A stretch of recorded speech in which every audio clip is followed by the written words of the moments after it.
When I used this image as a thumbnail on YouTube, someone commented that it must have been shot on a super telephoto lens, because the Milky Way looked way too big.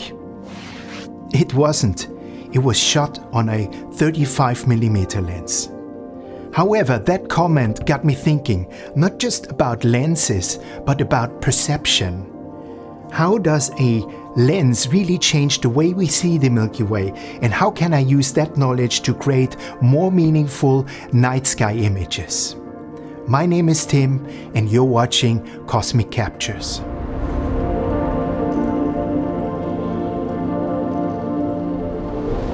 So I decided to try a little experiment. The same night, the same setup, but different focal lengths. And I wanted to keep the person about the same size in the frame, so I had to move the camera further back with each shot.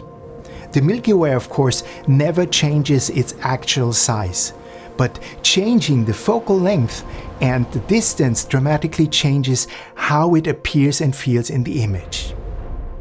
At 20mm, the sky feels almost distant.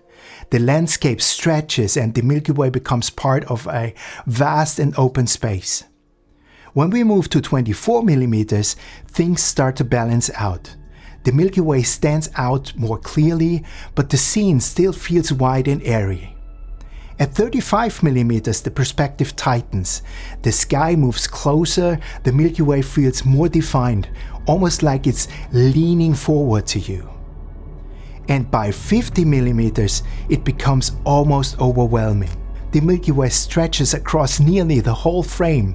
The horizon flattens and the atmospheric layers, the clouds and the glow near the horizon, begin to take over.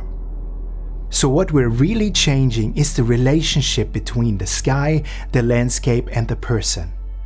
And that relationship is what gives an image its meaning. Once you start noticing that, you realize how much creative control is hidden in those choices. And that brings me to a question. When you photograph the Milky Way, do you think about how your lenses change the feeling of the image? Let me know in the comments below.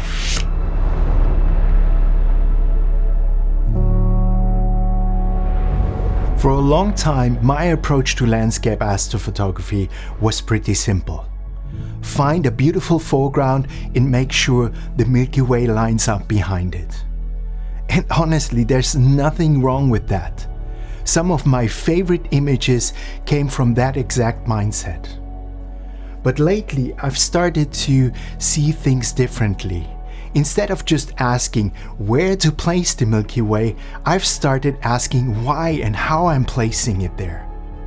Do I want to highlight an interesting foreground and make sure the sky feels vast and expansive above it? Or do I want the sky to dominate, to make the person look small beneath it? And that's what I tried to do with another image from that same night. After my Milky Way rig had finished capturing the glowing band of our galaxy, I used the same 24mm lens to take a self-portrait on a ridge. I had no idea exactly how big or small I would be in the frame, but I knew I wanted to be small, to be tiny, dwarfed and overwhelmed by the dimensions of the place and the sky above me, and to capture what it felt like to stand there. Did I succeed? Honestly, I don't know. Maybe that's for you to tell me.